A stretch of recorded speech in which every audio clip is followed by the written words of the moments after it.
Aloha folks, and thought we would do a little something different for this toy talk.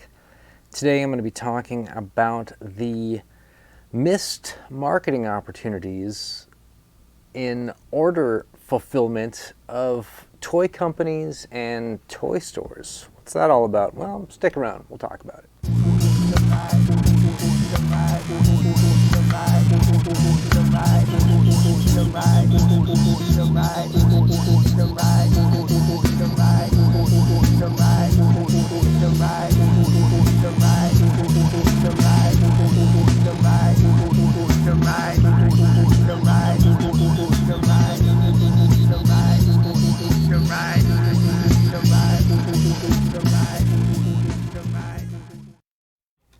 All right, back on the main stage here. So what I'm talking about is when you purchase something from, say, something like Big Bad Toy Store, they ship this, wonderful, cool toy out to you, and there's some marketing opportunities there for Big Bad Toy Store to take advantage of. And a lot of times these companies do not. They're just in the put it in the box, send it out mode. They don't think about these other things. But I, however, have been in sales marketing for over 25 years, from slinging guitars at retail at a guitar shop to selling usability testing for websites of Fortune 500 companies, to selling CRM software, which is software that sales and marketing people use, which means I'm now selling and marketing to marketing people, which is extremely brutal. So all this is interesting to me, and probably not interesting to toy collectors, but if you are somebody who is a marketing person or running a business, this will become extremely useful information regardless of whether you're doing toys or not. So we're going to talk about the three main areas that most of these toy companies are missing in their order fulfillment. That is, number one, brand building, number two, sales collateral, and number three, brand loyalty. So let's go through these and explain where they're missing their marks. So first one, brand building. Essentially what this is the box is another canvas for a company to put its brand on it.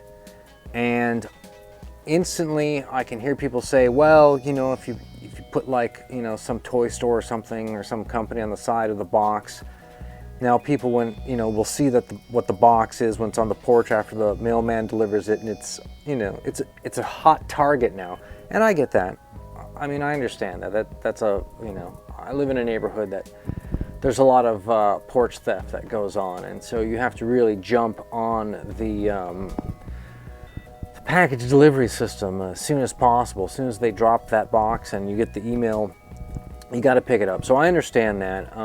However, just living in a vacuum of, say, this doesn't exist, you're definitely going to want to put your brand on the box if you can. Now, I realize that having boxes printed up with this, kind of branding is going to be expensive. So you have to think of, what is it worth to you? ROI, what is your return on investment? But to give an example of like what some of these other companies do, here's a box from Mezco, and you can see that all they've done is they've had some Mezco branded tape printed up that they use to seal the boxes. That way it doesn't matter what the box is, where they get it from, what they do with it. It's always going to have their brand on it. Here's another example. This is a box from Mattel. Now, I don't know if this is what is actually shipped to a customer, or if this is the B2B, the wholesale box that they would give to the toy store itself. But you can see that they've taken the time to put their name and any details that they feel are interesting all over the box. So that's a couple examples right there of what I think are best practice of companies doing it right, especially with the tape. Okay, so that's brand building. All right, second thing, Sales collateral. Now, you need to realize the difference between push marketing and pull marketing. Push marketing is things like billboard ads or TV commercials or magazine ads, things that they push in front of your face, right? If you're looking a direction and they can put it in front of your face, they'll put something there, guaranteed. Pull marketing is where you, as a customer, go to the company and ask for info. You go to a website and you click on a page, or you join an email list, or you ask for a brochure or a catalog or some more information.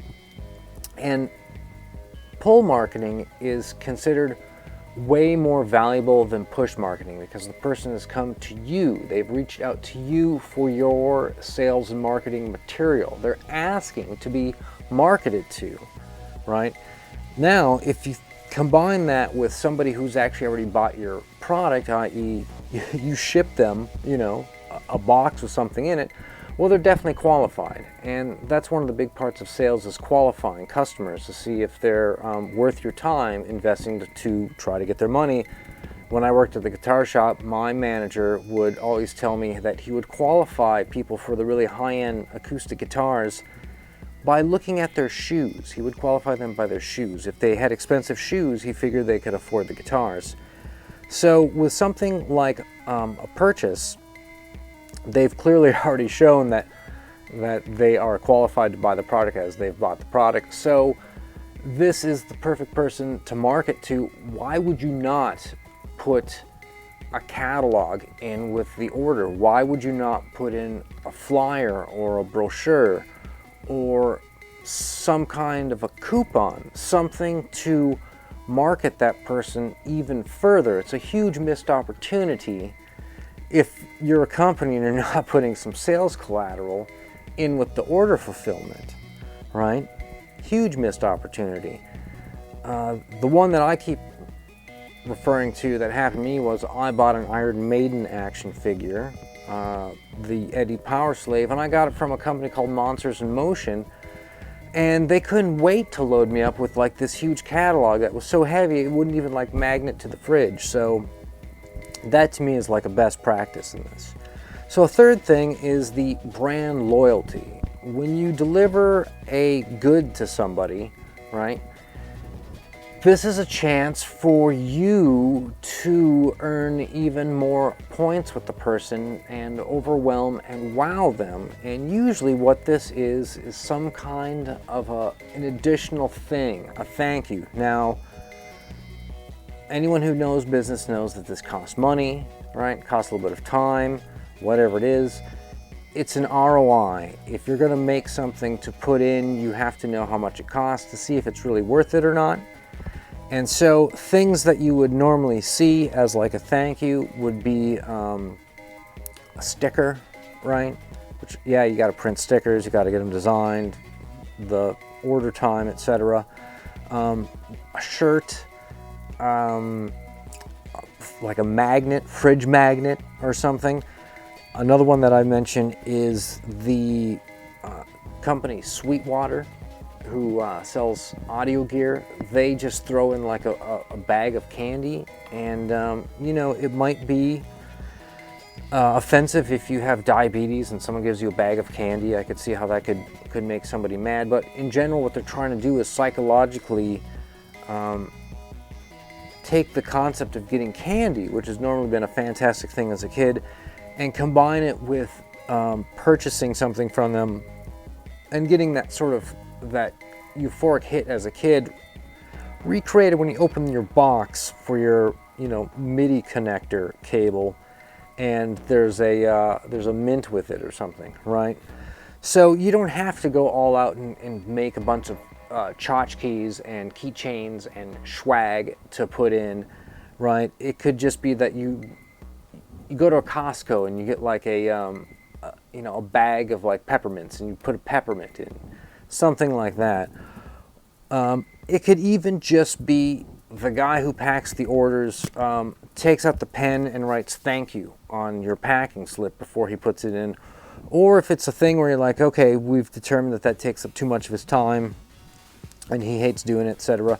You know, if you can get it down to just TY for thank you, if you can just be that, if it can just be some kind of a scribble that someone can interpret as a thank you, it goes a long way in building brand loyalty.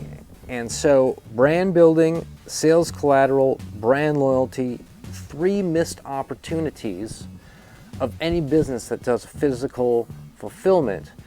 And this is one of the things that I check against a lot of the toys I do when I do unboxings. Now, I don't use this in conjunction with stuff I get off eBay, although eBay sellers definitely would be included in this list of what they should be doing. I don't think it's really necessary because the average eBay seller is probably not a store, and it's not a store that you're going to go back and buy over and over again. But you never know, it could be. For the most part, it's just individual people kind of having an online garage sale.